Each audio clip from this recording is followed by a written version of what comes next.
ఈ నెల 24వ దినమందు ఇశ్రాయేలీయులు ఉపవాసం ఉండి గోనె పట్టలు కట్టుకొని తల మీద ధూళి పోసుకొని కూడి వచ్చిరి. ఇశ్రాయేలీయులు అన్యజనులందరిలో నుండి ప్రత్యేకింపబడిన వారై నిలువబడి తమ పాపములను తమ పితరుల పాపములను ఒప్పుకొనిరి. మరియు వారు ఒక జాముసేపు తామున్న చోటనే నిలువబడి తమ దేవుడైన యెహోవా ధర్మశాస్త్ర గ్రంథమును చదువుచూ వచ్చిరి. ఒక జాముసేపు తమ పాపములను ఒప్పుకొనుచు దేవుడైన యెహోవాకు నమస్కారము చేయుచు వచ్చిరి. లేవీయులలో యేషూవ, బానీ, కద్మీయేలు, షెబన్యా, బున్నీ, షేరేబ్యా, బానీ, కెనానీ అనువారు మెట్ల మీద నిలువబడి ఎలుగెత్తి తమ దేవుడైన యెహోవాకు మొరపెట్టిరి. అప్పుడు లేవీయులైన యేషూవ, కద్మీయేలు, బానీ, హషబ్నయ, షేరేబ్యా, హోదీయా, షెబన్యా, పెతహయ అనువారు నిలువబడి నిరంతరము మీకు దేవుడైయున్న యెహోవాను స్తుతించురని చెప్పి ఈలాగు స్తోత్రము చేసిరి. సకలాశీర్వచన స్తోత్రములకు మించిన నీ ఘనమైన నామము స్తుతింపబడునుగాక. నీవే అద్వితీయుడవైన యెహోవా. నీవే ఆకాశమును మహాకాశములను వాటి సైన్యమును భూమిని దానిలో ఉండునది అంతటినీ సముద్రములను వాటిలో ఉండునది అంతటినీ సృజించి వాటిని అన్నిటినీ కాపాడువాడవు. ఆకాశ సైన్యం అంతయు నీకే నమస్కారము చేయుచున్నది. దేవా యెహోవా అబ్రామును ఏర్పరచుకొని కల్దీల ఊరు అను స్థలము నుండి యువతలకు అతని రప్పించి అతనికి అబ్రాహామను పేరు పెట్టిన వాడవు నీవే.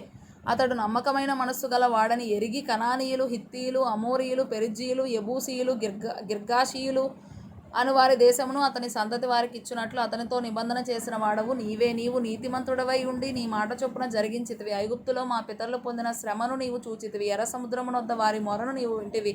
ఫరోయు అతని దాసులందరూ అతని దేశపు జనులందరూ వారి ఎడల బహుగర్వముగా ప్రవర్తించిరని నీకు తెలియగా నీవు వారి ఎదుట సూచక క్రియలను మహత్కార్యములను చూపించితివి. అలాగున చేయుట వలన నీవు ఈ దినమందున్నట్టుగా ప్రసిద్ధి నొందితివి.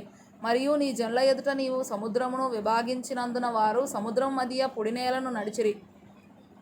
ఒకడు లోతు నీట రాయి వేసినట్లు వారిని తరిమిన వారిని అగాధ జలములలో నీవు పడవేసితివి. ఇదియుగాక పగటి కాలమందు మేఘస్తంభములో ఉండిన వాడవును, రాత్రి కాలమందు వారు వెళ్ళవలసిన మార్గమును వెలిగించుటకై అగ్నిస్తంభములో ఉండిన వాడవును అయ్యుండి వారిని తోడుకొని పోతివి. సీనాయి పర్వతము మీదికి దిగివచ్చి ఆకాశము నుండి వారితో మాటలాడి వారికి నీతియుక్తమైన విధులను, సత్యమైన ఆజ్ఞలను, మేలుకరమైన కట్టడలను, ధర్మములను నీవు దయచేస్తివి. వారికి నీ పరిశుద్ధమైన విశ్రాంతి దినమును ఆచరింపనాజ్ఞ ఇచ్చి నీ దాసుడైన మోషే ద్వారా ఆజ్ఞలను, కట్టడలను, ధర్మశాస్త్రమును వారికి నియమించితివి. వారి ఆకలి తీర్చుటకు ఆకాశము నుండి ఆహారమును, వారి దాహము తీర్చుటకు బండలో నుండి ఉదకమును తెప్పించితివి.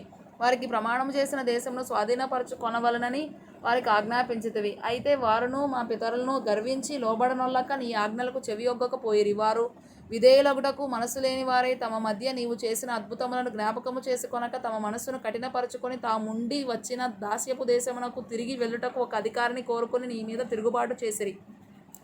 అయితే నీవు క్షమించుటకు సిద్ధమైన దేవుడవును, దయావాత్సల్యతలు గలవాడవును, దీర్ఘశాంతమును బహుకృపయు గలవాడవునై ఉండి వారిని విసర్జింపలేదు. వారు ఒక పోత దూడను చేసుకొని ఐగుప్తులో నుండి మమ్మను రప్పించిన దేవుడు ఇదే అని చెప్పి నీకు బహు విసుగు పుట్టించినను వారు ఎడారిలో ఉండగా నీవు బహువిస్తారమైన కృప కలిగిన వాడవై వారిని విసర్జింపలేదు. మార్గము గుండా వారిని తోడుకొని పోవుటకు పగలు మేఘస్తంభమును, దారిలో వారికి వెలిగించుటకు రాత్రి అగ్నిస్తంభమును వారి పైనుండి వెళ్ళిపోక నిలిచెను. వారికి బోధించుటకు నీ ఉపకారాత్మను దయచేసితివి. నీవిచ్చిన మన్నాను ఇయ్యక మానలేదు. వారి దాహమునకు ఉదకమిచ్చితివి.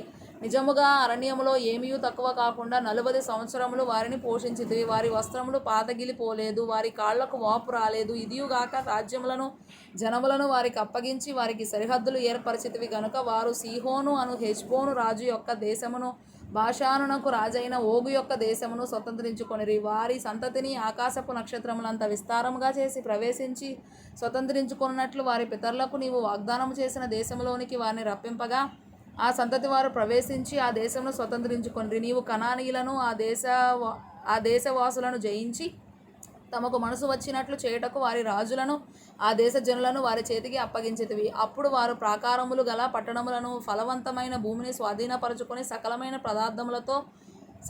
పదార్థములతో నిండియున్న ఇండ్లను, త్రవ్విన బావులను, ద్రాక్ష తోటలను, ఒలీవ తోటలను, బహు విస్తారముగా ఫలించు చెట్లను వశపరచుకొనిరి.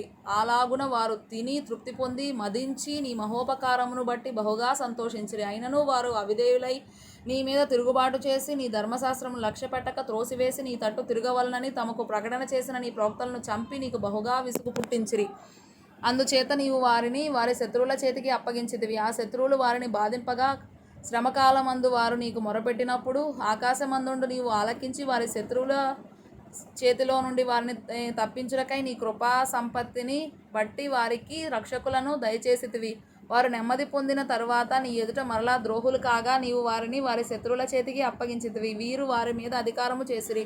వారు తిరిగి వచ్చి నీకు మొరపెట్టినప్పుడు ఆకాశమందుండు నీవు ఆలకించి నీ కృప చొప్పున అనేక మార్లు వారిని విడిపించితివి. నీ ఆజ్ఞలను విధులను ఒకడు ఆచరించిన యెడల వాటి వలన వాడు బ్రతుకును గదా. వారు మరలా నీ ధర్మశాస్త్రం అనుసరించి నడుచున్నట్లు నీవు వారి మీద సాక్ష్యం పలికినను వారు గర్వించి నీ ఆజ్ఞలకు లోబడక నీ విధుల విషయంలో పాపులై నిన్ను తిరస్కరించి తమ మనస్సును కఠినపరచుకొని నీ మాట వినకపోయిరి.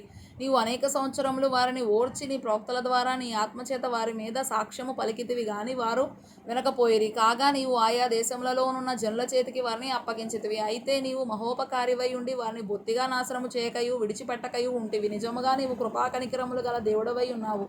చేసిన నిబంధనను నిలుపుచు కృపచూపునట్టి మహా పరాక్రమశాలివియు భయంకరుడవునగు మా దేవ అషూరు రాజుల దినములు మొదలుకొని ఈ దినముల వరకు మా మీదికిని మా రాజుల మీదికిని ప్రధానుల మీదికిని మా పితరుల మీదికిని నీ జనులందరి మీదికిని వచ్చిన శ్రమ ఎంతయు నీ దృష్టికి అల్పముగా ఉండకుండునుగాక. మా మీదికి వచ్చిన శ్రమలన్నిటిని చూడగా నీవు న్యాయస్థుడవే. నీవు సత్యముగానే ప్రవర్తించితివి కానీ మేము దుర్మార్గులమైతిమి. మా రాజులు కానీ మా ప్రధానులు కానీ మా యాజకులు కానీ మా పితరులు కానీ నీ ధర్మశాస్త్రం అనుసరించి నడవలేదు. నీవు వారి మీద పలికిన సాక్ష్యములనైనను నీ ఆజ్ఞలనైనను వారు వినకపోయిరి. వారు తమ రాజ్య పరిపాలన కాలమందు నీవు తమ ఎడల చూపించిన గొప్ప ఉపకారములను తలంచక నీవు వారికి ఇచ్చిన విస్తారముకు ఫలవంతమైన భూమిని అనుభవించియుండియు నిన్ను సేవింపకపోయిరి. తమ చెడు నడతలు విడిచి మారు మనసు పొందరైరి. చిత్తగించుము, నేడు మేము దాస్యములో ఉన్నాము. దాని ఫలమును దాని సమృద్ధిని అనుభవించున్నట్లు నీవు మా పితరులకు దయచేసిన భూమి యందు మేము దాసులమై ఉన్నాము.